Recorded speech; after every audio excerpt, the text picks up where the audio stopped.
Hello and welcome to SheThePeople.tv's Women Writers Fest. I'm Archana Pai Kulkarni and I'm going to be in conversation with Sheela Tomy and Jayasree Kalathil. Sheila is the author of Valli and Jayasree has translated this book. And between the two of them, they have come up with something extremely enchanting and mesmerizing. Welcome to the fest, Sheila and Jayasree. I'll take you through a quick introduction. Jayasree Kalathil shared the JCP Prize for Literature in 2020 with S. Harish for her translation of his novel Moustache. She received the Crossword Books Jury Award for Indian Language Translation in 2019 for her translation of N. Prabhakaran's Diary of a Malayali Madman, which was also longlisted for the Mathrubhumi Book of the Year award. She is the author of The Sackcloth Man, a children's novel that has been translated into Malayalam, Telugu, and Hindi. Her other translations include Thiyur Chronicles by N. Prabhakaran and Adam by S. Harish. Sheila Tomy is a novelist, short story writer, and script writer.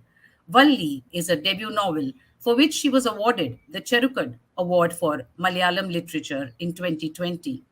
She is also the author of a short story collection, Melchiyedesante Pralaya Pustakam, Melchiyedes's Book of Floods, published in 2012. Sheila has won several awards for her short stories, including the Abu Dhabi Arungu Award 2007, the Poor.com Short Story Award 2008, the Doha Sanskruti Award 2012, the Doha Samanvayam Award 2012, and the Kamala Suraya Neeramattalam Award UAE 2014. Born in Manantawadi in Wayanad district, Sheila currently resides in Doha, Qatar. Her second novel, A Nadiyodu Peru Chodikurutu, Do Not Ask the River Her Name, is set to be published later this year. Welcome, Jayasree. Welcome, Sheila. Thank Thank you. you. Yeah. Sheila, I believe the word Valli has multiple meanings, right? Can you tell me a little more about them? Also, did you think of this word as the title right at the beginning? Or after you had written the novel, you decided, okay, this is it because it has multiple meanings. This is the one word that I'm going to use for the title. Yeah. Actually, the second question first. Oh, sure, sure. I decided the title of the book only after completing the novel. In the Okay, beginning, it was something else, like Vanasthaliyade Opis. That means Requiem for the Forest. okay, And after finishing the novel, I was not happy with the title, and I was searching for something more apt for the novel. And somehow I stuck with the word Valli. And Valli, as you said, has many meanings. Major of that is earth and wages. In the context of Wayanad, Valli means wages, a measure of paddy given as wages as a feudal practice. There is a bonding contract labor system in Wayanad. There was, till hmm, 1970s, and Adivasi people were exploited through the system.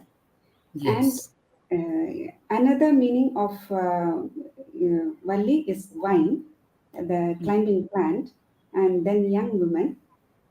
These are the meanings of Valli, which is, the content of the novel is reflected through this in these words. extremely apt. And you have been writing short stories and scripts. And Valli is your debut novel. So, when did you feel ready to work on such a large canvas? Actually, Valli was there in my, in my mind for more than a decade. I Okay. wanted to write about my land, my people. Um, Actually, my father, my chachan, asked me to write about my land, my people. I have written that in my author's note, but I couldn't start the novel till his departure. Just Oh, after his departure, then I thought of starting the novel. And then once I started, it went like that. okay. But who does that? I mean, a father tells you or a parent tells you to write a novel and you come up with a tome. That's absolutely amazing. Uh, yeah. Jayashree, it is said that one must translate a book that one absolutely loves. Otherwise, one shouldn't get into translation. Do you believe so? And how do you choose books that you want to translate? Also, how did you chance upon Sheila's book? Okay, I mean, personally, I believe that. I know there are other translators, different translators work differently, right? So I know there are translators who don't go by that rule. But for me, it is important that I love the book as a reader first. I don't translate anything that I haven't read top to bottom and liked as a book. Oh. And the liking has many things, part of it is also what the message of the book is, or what the politics of the book is. So Mm. I'm a very political person, so the politics of the book also has to sit well with me. So, Yes. these are Yes. Sheila's book. A couple of years in 2020 before COVID, I had gone home to Kerala and looking around in a bookstore, and I just saw this book and I started sort of flipping through it, took it home and read it, and that was Mhm. it. So, I had to translate it. So I contacted Sheila and said that I would like to translate the book, and the rest is history, I suppose. Yes. Yes. And it took Sheila 3 years to write the book. Okay. So, how long did it take for you to translate it? And did you work So against a deadline? Not initially, no. So I came back here with the book in early 2020, just before COVID. In fact, I came back with COVID. Oh, Before the lockdown, the world went into lockdown, yes. right? So it is during the lockdown that or just before that, I contacted Sheila, and then I started working on it, bit here, bit there. Then put together some chapters for the commissioning editor, and so essentially I started working on it from sort of April 2020, sort of June 2020. No, always, because in between I have done another book, Adam.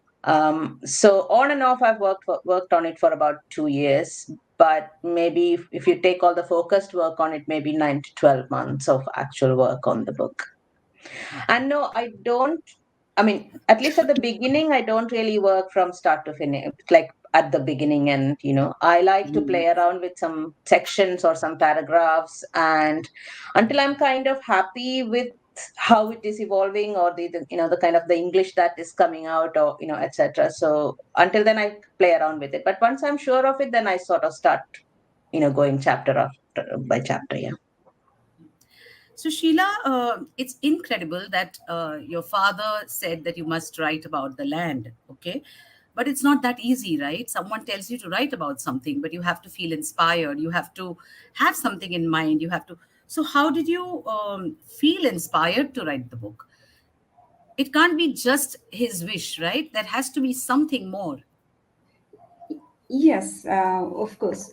Like I used to write short stories and articles for literary journals and newspapers, and I write. I used to write radio dramas and scripts for radio serials, songs, etc.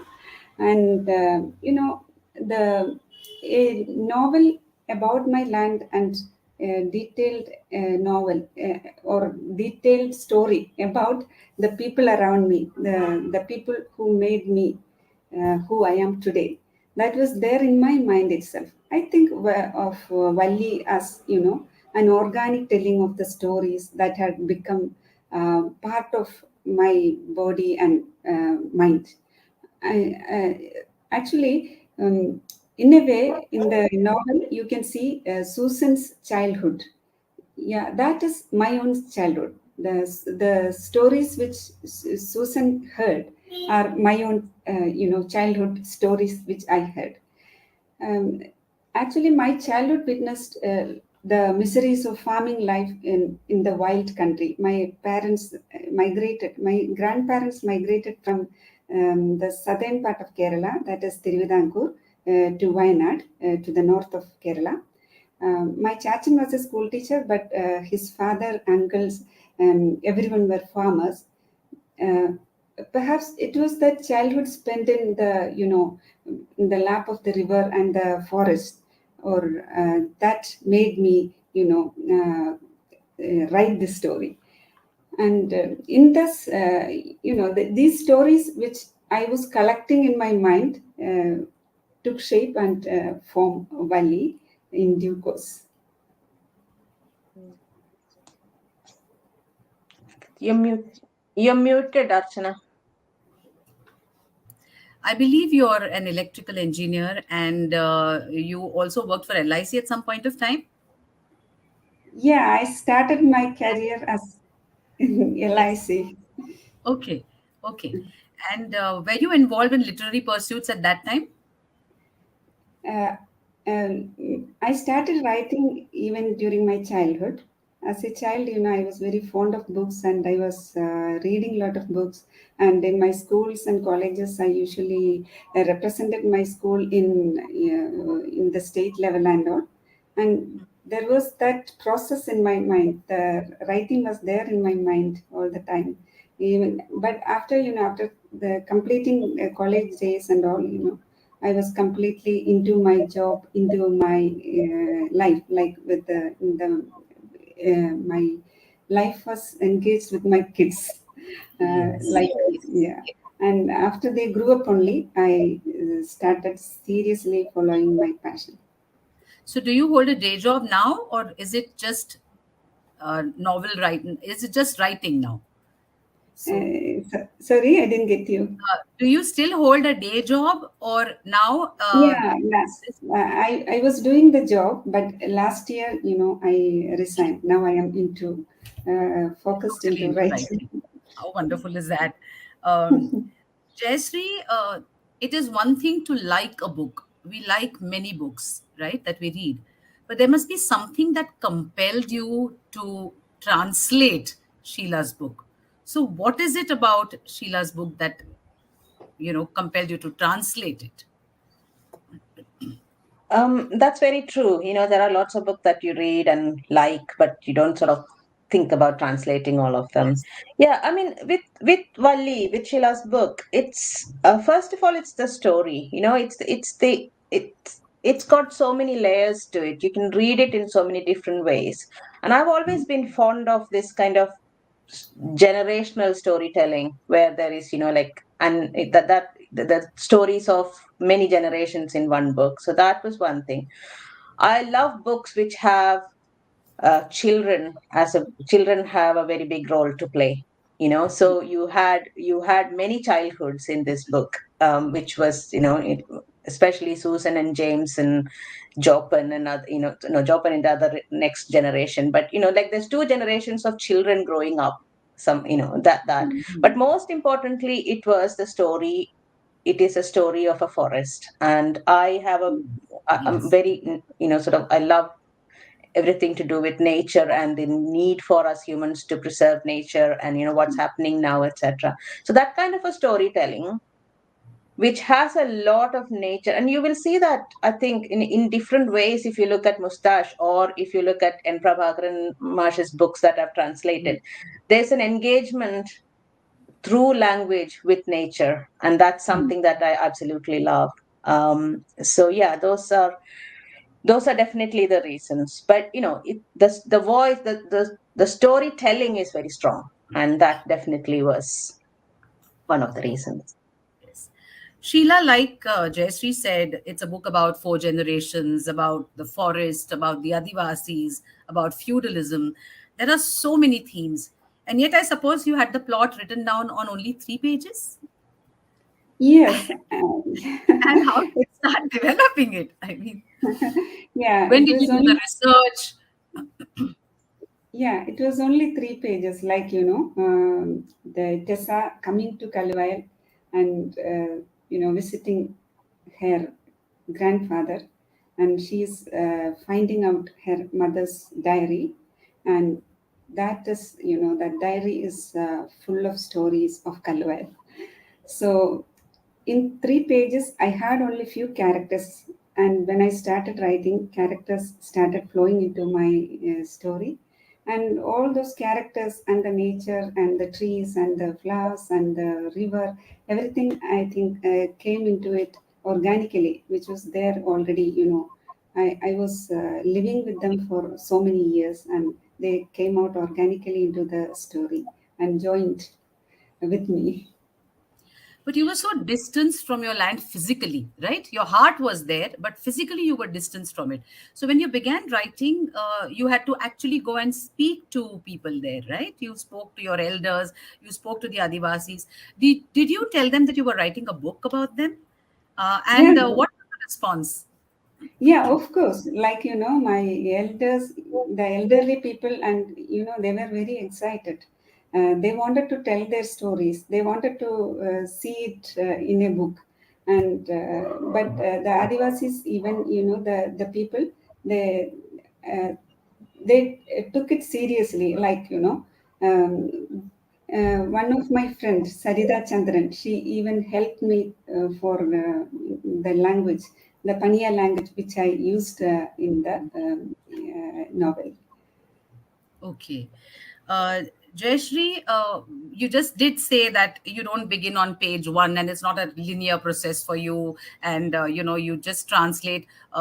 So, what is it? Do you read the book many times and then you decide, okay, these are the portions that I would like to tackle first, and then you go on to translate the rest of the book? How does it work for you? Yeah, I do. I read the book at least a couple of times before I translate. Um, and usually, like I said, when I want to work out to see whether the English that I'm using or the tone that I'm using is good enough or does it match the original, etc., I tend to pick chapters or paragraphs or characters that I absolutely love. So it's Mm, that. So those are the ones that I go for. So with Valli, there's several passages where there are descriptions of the forest, just the sheer beauty of the forest. So that was one of my concerns with translating this book, was that Sheila has a very lyrical language. She uses a lyrical language, and the tone of the language is very musical. So I needed to get that. So I chose those paragraphs to kind of work out that kind of using what kind of how much metaphor to use, or how mm, descriptive to make the sentences, and you know looking at the flow of the sentence or the structure of the sentence in Malayalam, and then trying to kind of mm. come up with ways in which to work it. So yeah, but also they happen to be sections that I love reading, the kind of very descriptive, beautiful passages. So that's what I did first. Okay. And do you believe that finding the author's voice is the most challenging? And do you have to silence your own? I mean, how does it work? Oh, absolutely. One of the things that as a translator, so every writer has certain quirks or certain characteristic ways of using language. So do I. As a writer, I have my own ways of writing or whatever. So when you're translating someone else's book, it's absolutely important that my Jayasree Kalathil's quirks of language don't enter the translation. So there is that way. So I try not to write as I am. I try and find ways of matching Sheila's tone of voice, Sheila's use of phrase, Sheila's ways of picking this word over that word, etc. Mm, Otherwise, all translations are going to read the same, right? If you don't actually mm, focus on the voice of the writer.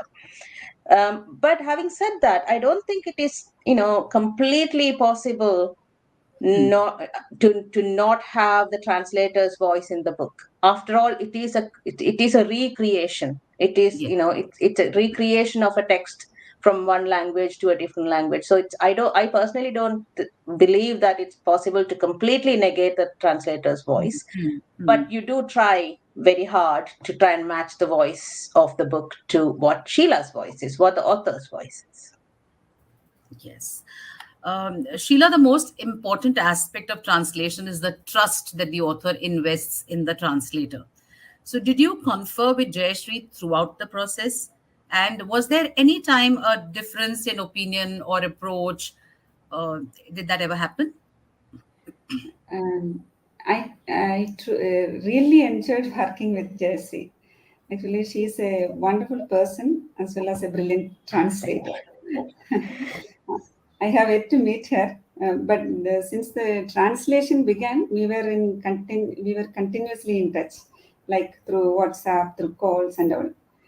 I always like people, who can think with me and correct me as well when I'm wrong.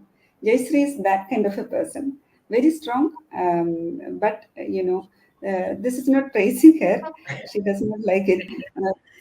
When I wrote Valli, I was dreaming that, if I could write it in English, the story of my village will reach to a wider audience. But, I'm not competent to write in English. I know only official English. It was my dream that, someday someone will come and, translate this story into English. I was so delighted when Jayasree came forward to translate it, and I knew that a person who can really conceive the music and the essence of the land and the people only can do justice to the story. I found Jayasree, like, she's fully involved in it, and I was wondering how could she do that? Like, she was living with my characters as I was doing, and he was referring to all the books which I was researching, and it was a good, wonderful thing.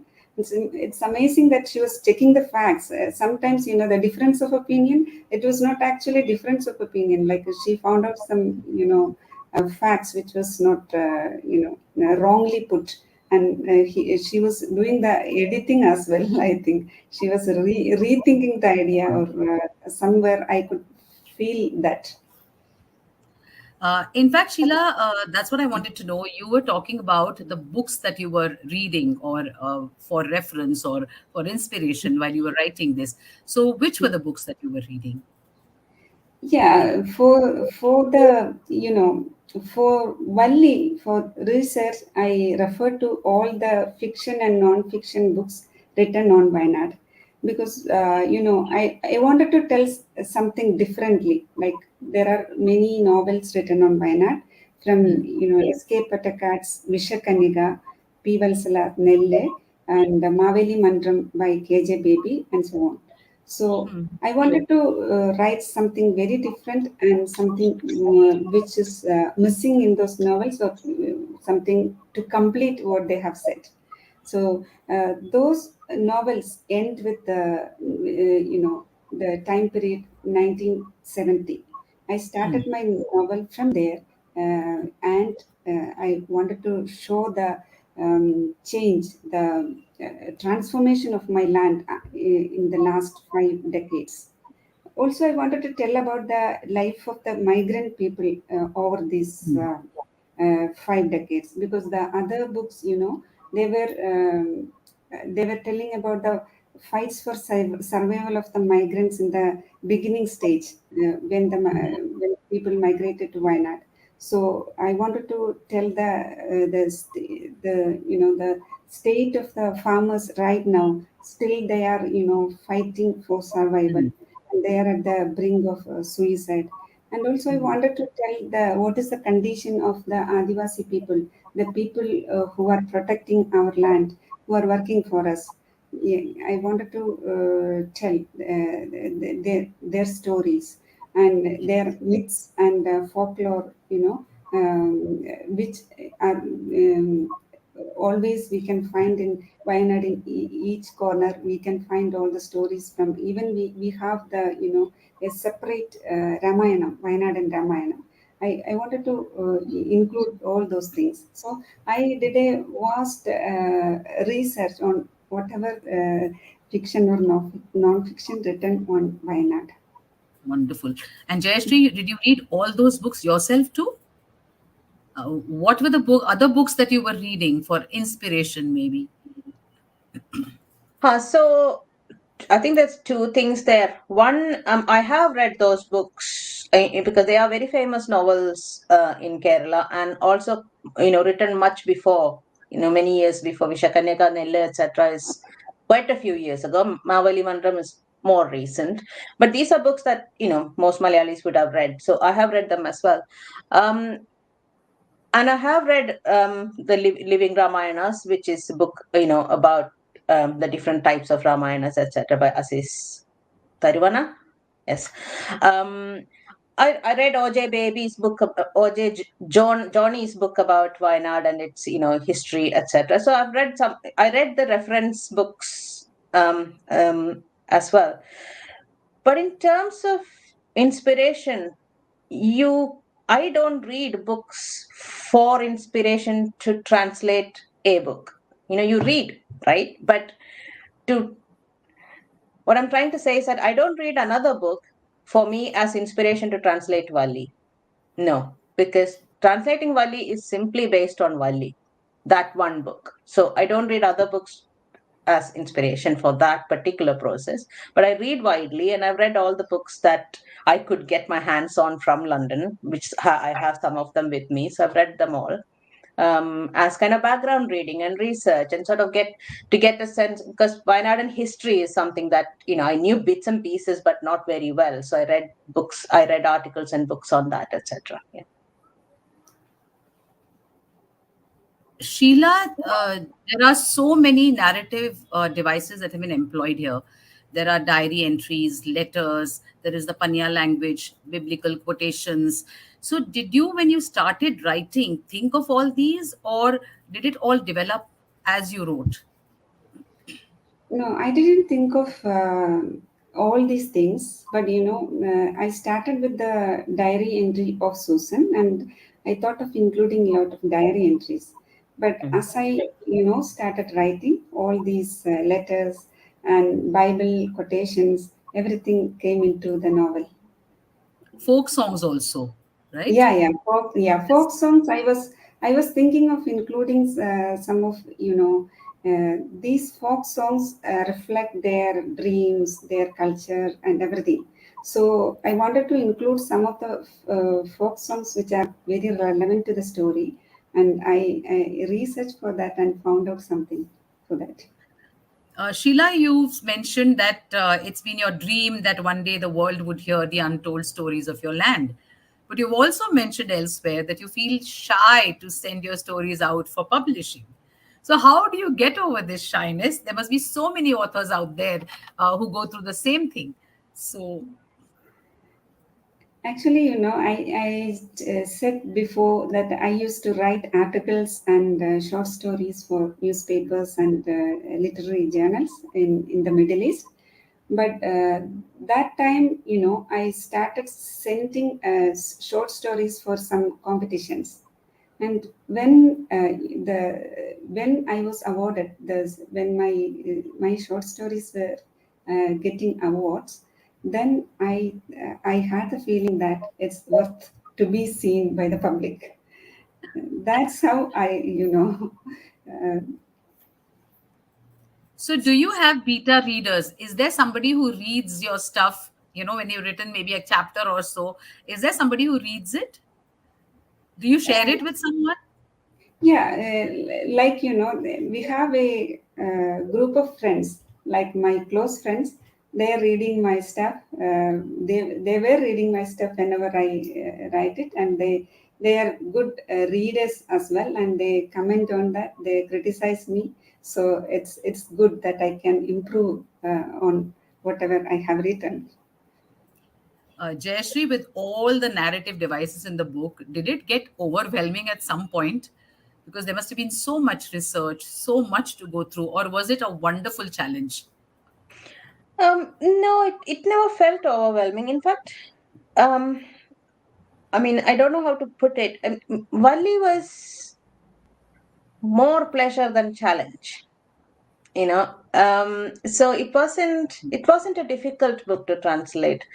Mhm. uh, my concerns were two. One was, like I already said, that I wanted to capture the beauty of Sheila's language, the romanticism and the lyricism of her language. This is a little bit hard for me because I'm more of a matter of fact writer, so I had to kind of make myself softer, I think, in some ways to try and find that. So that was one thing. But the other thing was that, as we said earlier, as Sheila said earlier, she uses Paniya Bhasha in the book. So when Paniya characters speak, they mostly speak in their language. And I did not want to lose that. Now, it is possible to just translate that along with the standard Malayalam into English. So everything becomes English. I didn't want to do that. I wanted to retain the sound of the language. This language doesn't have a script. Usually, if it is written down, it's written down in Malayalam. So that was slightly helpful, because what I then did was to kind of phonetically write it in English. And any reader who would love to get a sense of the language can read that and immediately follow up with a translation. But in almost all the places, I have retained the Paniya language. But to come to that point of what can you do not to completely erase the language, erase it out of the text? What can you do? So I did do a bit of reading around how Native American writers, Maori writers have written novels where they have included their own language, because some of them have scripts, but not all of them do. So, but it was good to kind of go and look at, what have people done so that a language, a marginalized language, does not completely get erased out of the text. How wonderful. So, Jayasree, what do you think readers will take from this novel? The scope is so vast. Yes. So, well, readers are different, and I'm sure different readers will take different things from the book. I mean, like I've said in my translator's note, it is possible to read Valli in many different ways. Like, it is a love story about nature, right? It is also many love stories of human beings within the book, whether it is, Tomichin and Sarah, or